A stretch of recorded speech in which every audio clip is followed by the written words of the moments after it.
Bienvenue sur le podcast de ceux qui font le lait, un programme proposé par la Fédération nationale des producteurs de lait. Bonjour à toutes et à tous, vous refaire un petit point là cette semaine de ce qui s'est passé à la Maison du Lait. Vous rappelez quand même les annonces du ministre de l'Agriculture Marc Fesneau sur le PLOA, c'était nos attentes assez importantes pour nous la FNPL puisqu'on y a travaillé, on a contribué énormément tout le début d'année dernière. Et donc ce qui est sorti aujourd'hui est pour nous incomplet parce qu'on parle essentiellement de l'installation et de la transmission. Donc c'est un premier pas pour notre filière où on a besoin de quelque chose de positif sur le renouvellement des générations.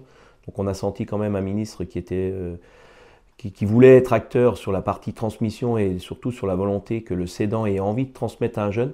Donc on sent ça au travers de ce rapport du PLOA et de ce projet de loi. Mais ce qui nous manque, nous, pour l'instant, c'est une vraie visibilité pour que les producteurs se rendent compte que ce que le gouvernement veut mettre en place sur la souveraineté alimentaire est une réalité. Donc on attendait sur ce programme-là du projet de loi d'orientation agricole quelque chose de plus large. Et donc ça nous ramène quand même toujours au même combat au niveau de la FNPL, c'est de trouver du revenu pour nos producteurs, puisque pour l'instant nous ne l'avons pas au travers d'une nouvelle loi. Donc nous avons la loi Egalim que nous devons mettre en application, nous devons nous mobiliser encore en cette période de fin d'année pour que, une nouvelle fois, notre matière première agricole soit prise en compte et ne soit pas négociée lors de ces négociations anticipées. Je rappelle à toutes et à tous qu'il faut qu'on se mobilise.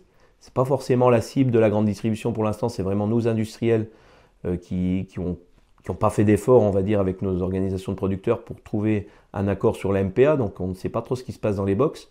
Donc n'allons pas voir la grande distribution trop vite. Rappelons quand même à nos industriels que c'est à eux de négocier avec nous en premier et seulement après d'aller dans les box. Donc je rappellerai quand même l'action qui est en cours sur Lactalis. On a vraiment besoin d'une mobilisation sur tout le territoire, devant les usines Lactalis ou en bloquant des camions, des actions coup-de-poing. Il faut absolument que notre réseau se mobilise en cette période de fête, certes, mais surtout pour sauver une nouvelle fois le début de l'année et le revenu des producteurs pour l'année 2024. Lactalis a annoncé des mauvais messages en fin d'année. On a des négociations qui vont avoir lieu entre l'UNEL et Lactalis qui ne nous donnent pas une perspective positive sur le prix du lait. Après, on a aussi Sevencia qui est dans le viseur, puisque pour l'instant, on n'a pas de retour des OP. On a eu un jugement qu'on va pas commenter. Mais la réalité, c'est qu'une fois de plus, les OP ont été déboutés. Donc, comment on fait pour aller chercher de la valeur si même les OP n'y arrivent plus, si même les OP n'arrivent pas à faire valoir leurs droits d'organisation de producteurs pour aller chercher du prix pour l'ensemble des producteurs? Il faut absolument que ça cesse. Donc voilà ce que je voulais vous dire. Vous rappelez aussi que le projet de loi de finances a été voté, voté c'est un grand mot puisque c'est le 49.3 une nouvelle fois qui a été sorti par la Première ministre. Rappelez qu'il y a une mesure qui était attendue du monde de l'élevage suite à l'annonce de Bruno Le Maire au sommet de l'élevage à Cournon qui nous garantissait une défiscalisation de 150 € par vache laitière. Aujourd'hui, malheureusement, force est de constater que nous avons obtenu cette défiscalisation, mais elle ne sera que fiscale et pas sociale. Donc le combat à la FNPL n'est pas fini. Je vous rappelle que c'est une application qui va pouvoir avoir lieu en 2023 et en 2024. Donc le PLF 2024 est voté.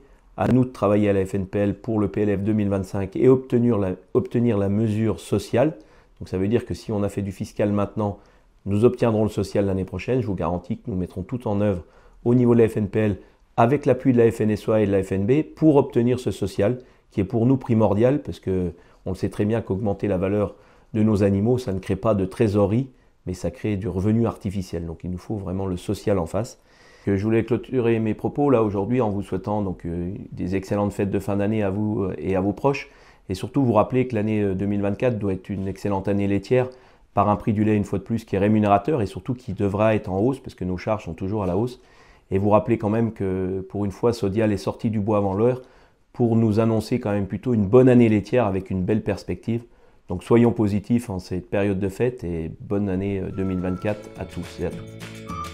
À très bientôt sur le podcast de ceux qui font le lait.